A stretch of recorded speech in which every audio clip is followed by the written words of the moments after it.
ETF index mutual funds నేర్చుకుని stock మార్కెట్లో రాణించాలనుకుంటున్నారా? వెంటనే ఈ నెంబర్కి కాల్ చేయండి. నమస్తే, welcome back to Suman TV. ప్రస్తుతం మనతో పాటు ఉన్నారు consumers affairs committee chairman Mandari Krishna Reddy garu. నమస్తే సార్. నమస్తే అమ్మా. సార్, మీరు కొన్ని వీడియోస్లో అన్నారు కదా, చాలా మంది అబ్రాడ్ ఎడ్యుకేషన్కి అమెరికానే ముందు చూస్తూ ఉంటారు. ఫస్ట్ స్టెప్ అయితే అమెరికా అంటారు, మిగతా తర్వాత విషయం. అయితే ఇప్పుడు ఒక్కసారి ఈరోజు క్వశ్చన్ ఏంటంటే, యూరప్ వర్సెస్ అమెరికా తీసుకుంటే ఇండియన్ స్టూడెంట్స్కి ఏది బెస్ట్ అంటారు? అంటే కెరియర్గా పరంగా కానీ, లైఫ్ స్టైల్ పరంగా కానీ, అసలు యూరప్లో ఎలా ఉంటుంది, మన యూఎస్ఏకి ఎలా ఉంటుంది, కంపారిజన్ ఏంటి, మెరిట్స్ అండ్ డిమెరిట్స్ అంటే ఒక్కసారి సార్. అమెరికా, ఐరోపా దేశాలు ఈ రెండింటి మధ్య కంపారిజన్ చేసినట్టయితే అమెరికాలో ఉండేటువంటి సంస్కృతికి యూరోప్ సంస్కృతికి మధ్యలో డిఫరెన్స్ ఉంది. ముఖ్యంగా అమెరికాలో ఉన్నటువంటి పౌరులంతా కూడా ఎక్కువ మంది వలసవాదులు, బయట నుంచి వచ్చి అమెరికాలో స్థిరపడి అమెరికన్ను, ఆ కంట్రీని, దేశాన్ని అభివృద్ధి పరిచిన వాళ్ళు. కానీ యూరోప్ దేశాల్లో మొదటి నుంచి కూడా జాతులు అక్కడ ఉండి ఒక జాతి పరంగా, ఒక సాంప్రదాయ పరంగా పర్ఫెక్షన్ ఉండేవాళ్ళు. అంటే వాళ్ళ పూర్వీకుల లక్షణాలతో వాళ్ళు ఒక సాంప్రదాయబద్ధంగా ఎదిగిన వాళ్ళు. సాంప్రదాయ కుటుంబాలకి, సాంప్రదాయేతర కుటుంబాలకు మధ్యలో ఉన్న డిఫరెన్స్ మనకు కనబడుతుంది. ఎందుకంటే ఈ వలసవాదులు ఎక్కడెక్కడి నుంచో వచ్చి ఒకరికొకరు కలుసుకొని వాళ్ళు బంధాలు ఏర్పరచుకొని, వాళ్ళకు గతం లేదు, వాళ్ళ గతానికి సంబంధించినటువంటి సాంప్రదాయాలు లేవు వాళ్ళకి. అప్పటికప్పుడు తోచిన వాటిని మాత్రం అనుసరించుకుంటూ పోయేటువంటి విధానం అమెరికాలో ఉంది. సాంప్రదాయబద్ధంగా తరతరాల నుంచి వస్తున్నటువంటి పద్ధతుల్ని, ఆచారాలని, వ్యవహారాలని ముందుకు పెట్టుకొని దాని ద్వారా ముందుకు వెళ్ళేటువంటి ఒక సిద్ధాంతం, ప్రయోజనాలు మనకు యూరోపియన్ కంట్రీస్లో కనపడతాయి. అది అన్నిటికన్నా ముఖ్యమైనటువంటిది. ఇక మనం దేశాల యొక్క సంస్కృతి సాంప్రదాయాల లోపల ఖచ్చితంగా ఒక రకంగా చెప్పాలంటే అమెరికన్ సాంప్రదాయాల కన్నా, సంస్కృతి కన్నా కూడా యూరోప్ సాంప్రదాయాలు గొప్పగా అనిపిస్తాయి. కానీ అమెరికా బలమైన ఆర్థిక శక్తి ఉన్నటువంటి దేశం. స్టూడెంట్స్ పరంగా మనం చూసినట్టయితే, చెక్ చేసుకున్నట్టయితే మరి కొన్ని కంపారిజన్ చేసుకోవాలి. అక్కడ ఉన్నటువంటి విద్యా విధానాలు, ఇక్కడ ఉన్న విద్యా విధానాలు రెండింటిని మనం ఒకసారి బేరీజ్ వేసుకున్నట్టయితే, మొదటిది అమెరికాలో ఉన్నటువంటి విద్యాలయంలో ప్రపంచవ్యాప్తంగా పేరు ప్రఖ్యాతి పొందినటువంటి చాలా విద్యాలయాలు, ఎక్కువ యూనివర్సిటీస్ అమెరికాలో ఉన్నాయి. యూరోప్లో పరిమితంగా ఉన్నాయి. అంటే యూరోప్ దేశాల్లో తీసుకున్నట్టయితే పెద్ద దేశాలు 2-3 కన్నా ఎక్కువ మనకు దేశాలు కనబడవు. మిగతా చిన్న చిన్న దేశాలు. నేను చెప్పాలంటే ఒక దేశానికి ఇంకో దేశానికి మధ్య సరిహద్దులు కూడా ఉండవు. అంటే మనకు ఒక ఊరు నుంచి ఇంకో ఊరు పోతున్నట్టుగా, ఒక జిల్లా నుంచి మరో జిల్లాకు పోతున్నట్టుగా అనిపిస్తుంటుంది తప్ప అంతకన్నా పెద్ద తేడాలు ఉండవు. ఎందుకంటే సైన్యాన్ని పెట్టేసేసి దేశ సరిహద్దులు అట్లా ఉండవు. వీసా కూడా మనకు స్టింగెంట్ వీసా అంటారు. అంటే ఒకేసారి మనకు 8 దేశాలు 9 దేశాలకు ఒకటే వీసా, యూరోపియన్ దేశం మొత్తం దేశాలకు సంబంధించిన వీసా దొరుకుతుంది మనకు. అంటే ఒక వీసా తీసుకొని 8 దేశాలు తిరిగి రావచ్చు. అది బస్సులో ప్రయాణం చేయొచ్చు. మామూలుగా అక్కడ రెడ్ బస్ అనేటువంటిది అక్కడ బాగా ఫేమస్. రెడ్ బస్ మనం ఎక్కామంటే 8 దేశాలు తీసుకెళ్ళిపోతుంది. అంటే ఒక్క రోజులో మనం 8 దేశాలు పూర్తి చేసేయచ్చు. మన నుంచి నైట్ దాకా 8 దేశాలు కంప్లీట్ అయిపోతాయి. అంత చిన్న చిన్న దేశాలు అవి.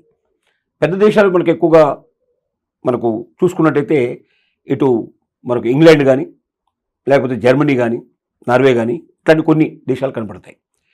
ఇక మనం సాంప్రదాయాలకు ఇది పూర్తయిన తర్వాత విద్యా విధానంలో తీసుకున్నట్టయితే, విద్యా విధానం లోపల మనకు యూరోపియన్ కంట్రీస్లో ఎక్కువ ఎగ్జామ్స్ ఉంటాయి, ఎక్కువగా టెస్టింగ్ విధానం ఉంటుంది. దీర్ఘకాలం ఉండకుండా తక్కువ కాలంలోని విద్యా విధానం పూర్తవుతుంది. అంటే అక్కడికి మధ్య చూసినట్టయితే డిగ్రీ కానీ, పోస్ట్ గ్రాడ్యుయేషన్ కానీ పీరియడ్ తక్కువ ఉంటుంది. తక్కువ పీరియడ్ లోపల మనకు పూర్తి చేయడానికి యూరోప్లో అవకాశాలు ఉంటాయి. ఎక్కువ పీరియడ్ మనం యూఎస్లో చేయాల్సిన పరిస్థితి ఏర్పడుతుంది. అంటే ఎక్కువ యూఎస్లో ఎట్లా ఉంటుందంటే ఆడుతూ పాడుతూ చదువుకున్నట్టు ఉంటుంది. అప్పుడప్పుడు ఎగ్జామ్స్ తక్కువ ఉంటాయి. ఎక్కువ వ్యక్తిగత శ్రద్ధ చెప్పి, పర్సనల్గా అతని మీద శ్రద్ధ పెట్టి ఆ కెరియర్ తను డెవలప్ చేసుకుంటున్నాడా లేదా, స్టూడెంట్ ఎదుగుతున్నాడా లేదా అనేటువంటి టెస్ట్ చేసుకునే విధానాలు ఇక్కడ ఉంటాయి. అక్కడ ఏంటంటే అలా కాకుండా మాటిమాటికి టెస్టులు ఉంటాయి. వాటి లోపల దొరికేటువంటి మార్కుల ఆధారంగా నెక్స్ట్ ప్రమోషన్స్ ఉంటాయి. ఆ రకమైనటువంటి పద్ధతులు ఉంటాయి. రెండింటికి మధ్యలో డిఫరెన్స్ ఉంది. అంటే ఒక సీరియస్నెస్తో చదువుకోవాల్సిన అవసరం యూరోపియన్ కంట్రీస్లో ఉంటుంది. ఆడుతూ పాడుతూ చదువుకునేటువంటి అవకాశాలు అమెరికాలో ఉండే అవకాశాలు ఉంటాయి.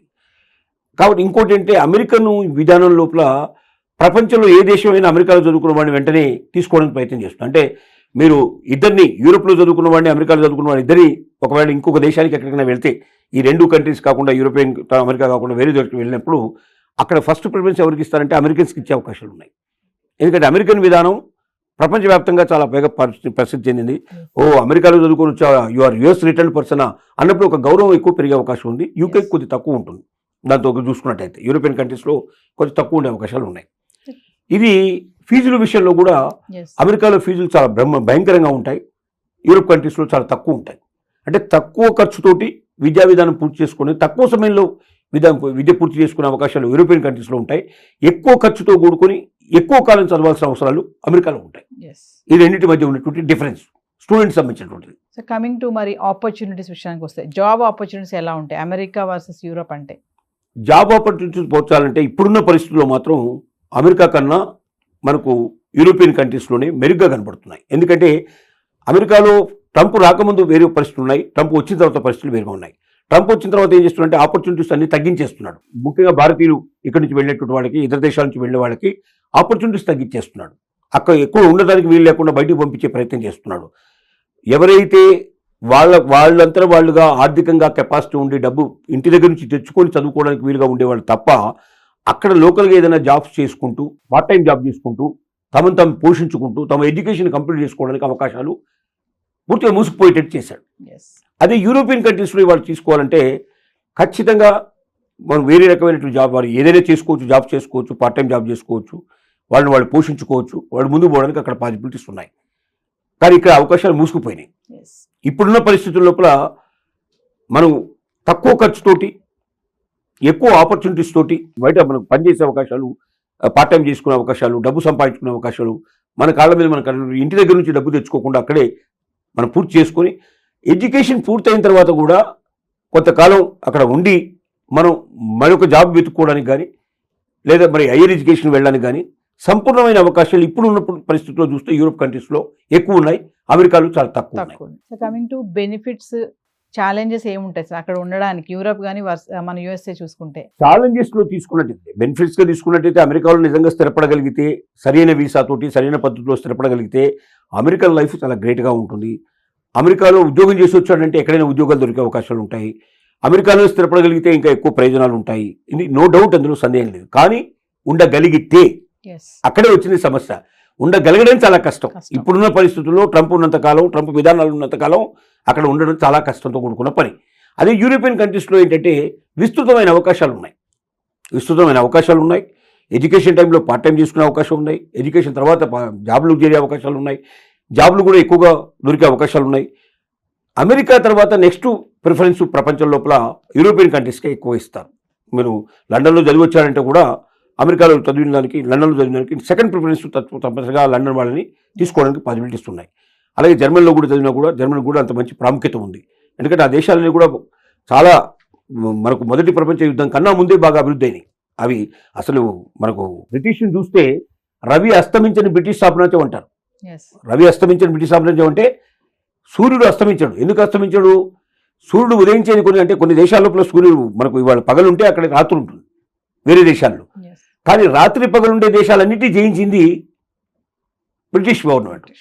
మన భారతదేశం వాళ్ళ కింద ఉంది, అలాగే లండన్ వాళ్ళ కింద ఉంది, ఇంకా చాలా దేశాలు వాళ్ళు జయించారు.